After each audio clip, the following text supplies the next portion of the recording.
नमस्ते, राधे राधे दोस्तों, सभी का स्वागत है। तो आइए आप सभी के बीच एक विवाह गीत हम सुनाने चल रहे हैं, दोनों बहन मिलकर। और इनके चैनल का नाम है राधिका लोकगीत। तो आप लोग इनके चैनल को ज़रूर सपोर्ट कीजिएगा। और आइए विवाह गीत सुनते हैं, कैसा लगा कमेंट करके आप लोग ज़रूर बताइएगा। पर्वत के आया तू ही हारिल सुगाना, यर जावऊ ना ससुरु के देश रे लालनवा, यर जावऊ ना ससुरु के देश रे लालनवा। पर्वत के आया तू ही हारिल सुगाना, यर जावऊ ना ससुरु के देश रे लालनवा, यर जावऊ ना ससुरु के देश रे लालनवा। ससुरु दुआरे एक चंदन पेड़वा, अरे बैठऊ ना डरिया ओ नाई रे लालनवा, बैठऊ ना डरिया ओ नाइल रे लालनवा।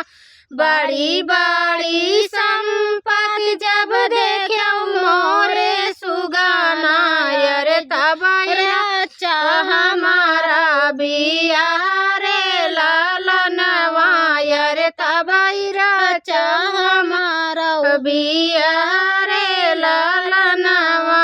दुआरे पे बैठल ससुरु जे देखऊं, अरे सोनार गढ़ेला सोनार रे लालनवा, अरे सोनार गढ़ेला सोनार रे लालनवा।